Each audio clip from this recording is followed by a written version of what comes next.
बाबा जी का भोग। रामधन अहीर के द्वार पर एक साधु आकर बोला, बच्चा तेरा कल्याण हो, कुछ साधु पर श्रद्धा कर। रामधन ने जाकर स्त्री से कहा, साधु द्वार पर आए हैं, उन्हें कुछ दे दे।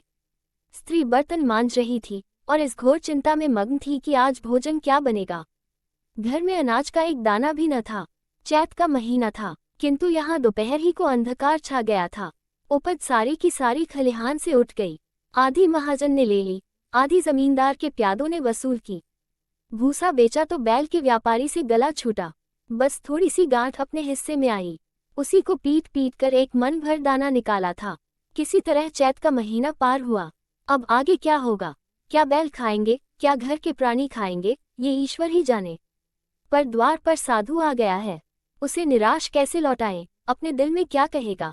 स्त्री ने कहा, क्या दे दूं, कुछ तो रहा नहीं। रामधन जा देख तो मटके में कुछ आटा वाटा मिल जाए तो ले आ। स्त्री ने कहा, मटके झाड़ पूंछ कर तो कल ही चूल्हा जला था, क्या उसमें बरकत होगी? रामधन, तो मुझसे तो यह न कहा जाएगा कि बाबा घर में कुछ नहीं है, किसी के घर से मांग ला। स्त्री जिससे लिया उसे देने की नौबत नहीं आई, अब और किस मुंह से मांगूं? रामधन, देवताओं के लिए कुछ अनगौवा निकाला है न, वही ला, दे आऊं। स्त्री, देवताओं की पूजा कहाँ से होगी?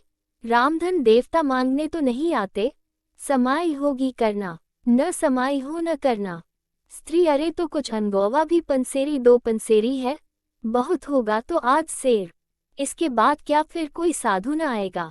उसे तो जवाब देना ही पड़ेगा। रामधन, ये बला तो टलेगी, फिर देखी जाएगी। स्त्री झुंझलाकर उठी और एक छोटी सी हांडी उठा लाई, जिसमें मुश्किल से आज सेर आटा था। वो गेहूं का आटा बड़े यत्न से देवताओं के लिए रखा हुआ था। रामधन कुछ देर खड़ा सोचता रहा, तब आटा एक कटोरे में रखकर बाहर आया और साधु की झोली में डाल दिया। महात्मा ने आटा लेकर कहा, बच्चा, अब तो साधु आज यही रमेंगे, कुछ थोड़ी सी दाल दे तो साधु का भोग लग जाए। रामधन ने फिर आकर स्त्री से कहा, संयोग से दाल घर में थी। रामधन ने दाल, नमक, उपले जुटा दिए, फिर कुएं से पानी खींच लाया। साधु ने बड़ी विधि से बाटियां बनाई, दाल पकाई और आलू झोली में से निकालकर भुर्ता बनाया। जब सब सामग्री तैयार हो गई तो रामधन से बोले, बच्चा, भगवान के भोग के लिए कौड़ी भर घी चाहिए। रसोई पवित्र न होगी तो भोग कैसे लगेगा? रामधन, बाबाजी, घी तो घर में न होगा।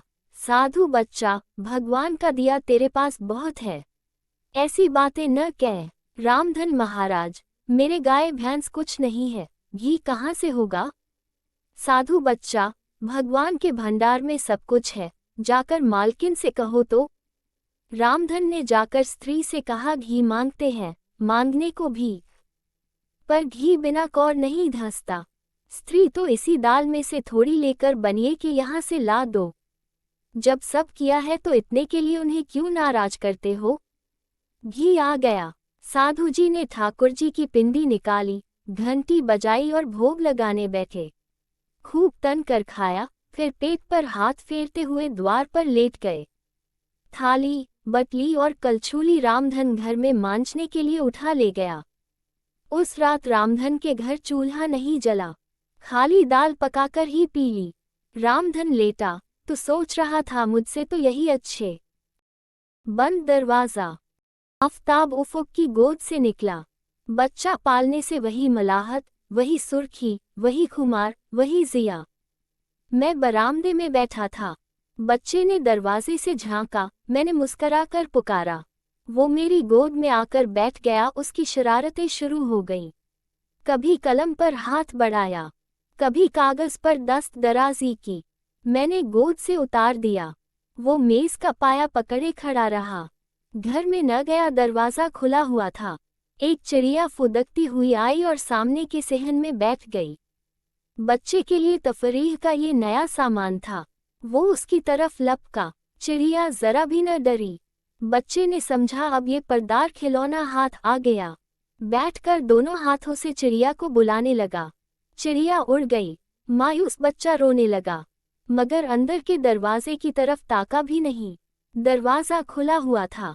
गर्म हलवे की खुश आइंद सदा आई। बच्चे का चेहरा इश्तियाक से खिल उठा। ख्वाचे वाला सामने से गुजरा।